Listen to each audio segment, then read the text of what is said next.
L'association Sikasoise Karaté Shotokan a fêté ses 3 ans ce samedi 5 octobre 2024. Éducation aux médias et au numérique, remise des plaidoyers au ministre de la Communication pour son intégration dans les systèmes scolaires par le président d'Appel Mali.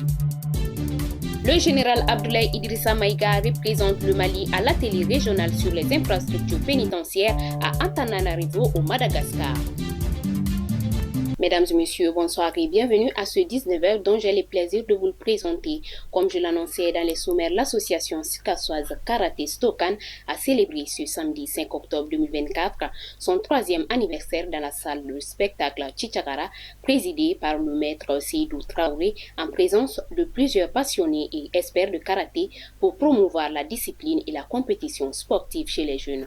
Zalika Toudjara. Dans le cadre de cette 3e édition, une conférence de presse a été organisée au cours de laquelle Maître Seydou Traoré, connu sous le nom de Ben, a mis l'accent sur les objectifs de l'association, former les jeunes à la compétition et à la pratique du karaté comme un sport disciplinaire. Nous sommes ici pour le 3e anniversaire de notre association dénommée ASKS, Association Sikasoise de Karaté Shotokan.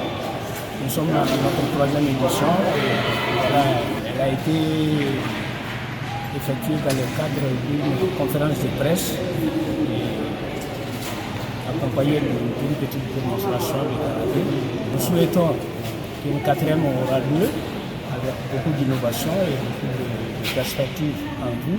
L'événement a également été l'occasion pour plusieurs grands maîtres de faire des démonstrations montrant toute la richesse et la technique de cet art martial-là. L'association Sikasoise Karaté Shotokan continue de promouvoir le karaté au sein de la communauté et de former les jeunes non seulement pour les compétitions, mais aussi pour développer leur discipline personnelle et leur persévérance.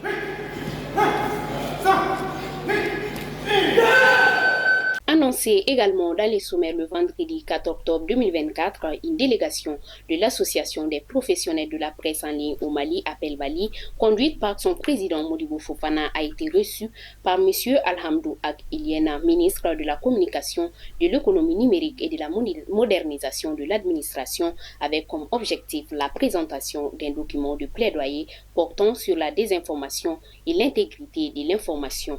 Mariam Kouni pour les précisions. Modibo Fofana a présenté la structure et les membres de la délégation avant de préciser que l'objectif de cette démarche est de lutter contre les triptyques MDM, mésinformation, désinformation, malinformation. Il a rappelé que le fact-checking a été introduit au Mali en 2015 et qu'Appel Mali est parmi les pionniers dans la formation aux techniques de détection des fausses informations. Pour renforcer cette lutte, il a souligné la nécessité d'élargir ces formations à d'autres groupes de la société et aux utilisateurs des réseaux sociaux. M. Fofana a également insisté sur l'importance d'intégrer l'éducation aux médias et au numérique dans les systèmes scolaires afin de préparer les futures générations à affronter les défis de l'ère numérique. Dans ses propos, le ministre a souligné le rôle crucial du journaliste dans la recherche, la vérification et la diffusion de l'information, tout en évitant de relayer des contenus nuisibles. Il a ajouté que le Mali se prépare à relever les défis posés par les guerres numériques, soulignant que la prochaine grande bataille mondiale sera essentiellement digitale. Le ministre a assuré que le document sera examiné par des experts qui travailleront en étroite collaboration avec Appel Mali pour y apporter des contributions et des amendements. La réunion s'est achevée par la remise officielle du document de plaidoyer au ministre suivi d'une photo de famille pour marquer cet événement. Toujours avec les actualités, le Premier ministre Dr Choguel Koukala Maïga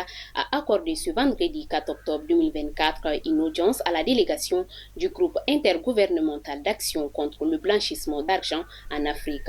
La délégation en mission de 4 jours à Bamako était conduite par le ministre de l'économie et des finances Alucine Sanou, accompagné du ministre de la justice et des droits de l'homme Gadesso Mahamadou Kassougé et du ministre de la sécurité et de la protection civile, le général de brigade Daoud Ali Mohamedine. Nawa Traoré pour les détails. Selon le directeur général du GIABA, Edwin Harris, l'objectif de la visite était de s'assurer de l'implication et de l'appui aux plus hautes autorités politiques du Mali à son organisation dans la perspective du troisième cycle de l'évolution mutuelle des pays membres du GIABA. Le Mali, actuellement sous surveillance du groupe d'action financière GAFI, bénéficie de l'appui constat du GIABA dans la lutte contre le blanchissement d'argent et le financement du terrorisme. Ce partenariat stratégique vise à aider le pays à améliorer sa conformité aux normes internationales en matière de régulation financière. En ce jour, 25 des 27 points du plan d'action ont été achevés, ce qui constitue un pas significatif vers la sortie du Mali de la liste de suivi accru du GAFI en matière de blanchissement de capitaux. En ce qui concerne le retrait du Mali de la communauté économique des États de l'Afrique de l'US-CEDEAO, le directeur a exprimé sa pleine conscience de la situation tout en affirmant la neutralité technique du GIABA.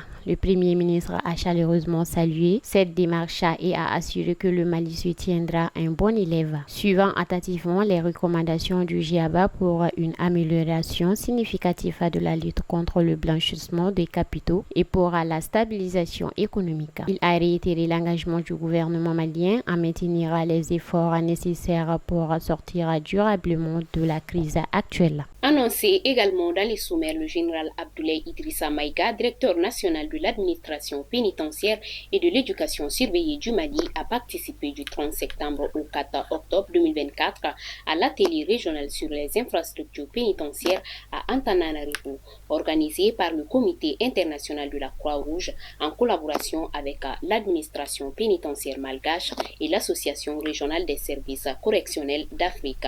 Cet atelier visait à renforcer les capacités des systèmes pénitentiaires à travers le continent. Zalikatou Diara pour les précisions. La participation du général Maïga à cet événement témoigne de l'engagement du Mali à moderniser et à améliorer ses infrastructures pénitentiaires en réponse à une pression croissante due à la hausse de la population carcérale et à l'obsolescence des infrastructures. Le Mali, comme de nombreux pays africains, fait face à des défis liés aux installations pénitentiaires héritées du passé, dont certaines ne sont pas adaptées aux besoins actuels. Cet atelier offre une plateforme essentielle pour échanger sur les meilleures pratiques et les leçons apprises en matière de conception, d'exploitation et de maintenance des infrastructures carcérales. L'un des moments phares de cette rencontre est le lancement du guide de maintenance des prisons, une initiative du CICR visant à fournir aux administrations pénitentiaires des outils concrets pour gérer efficacement leurs infrastructures. Parmi les sujets abordés, l'accent a été mis sur les solutions innovantes adoptées dans plusieurs pays africains, telles que l'utilisation du biogaz pour répondre aux contraintes énergétiques et les initiatives visant à améliorer les conditions d'hygiène à travers la production locale de savon. Le Mali, à travers la voix de son représentant, a exprimé son intérêt à explorer ces solutions pour les adapter à son propre contexte. L'atelier, qui rassemble des représentants de plus de 18 pays francophones, permettra également de développer des partenariats et de renforcer la coopération régionale. Voilà, c'est tout pour ce soir. Merci de nous avoir suivis et bonne suite de programmes sur Kene TV, Kalabinis, le Mali.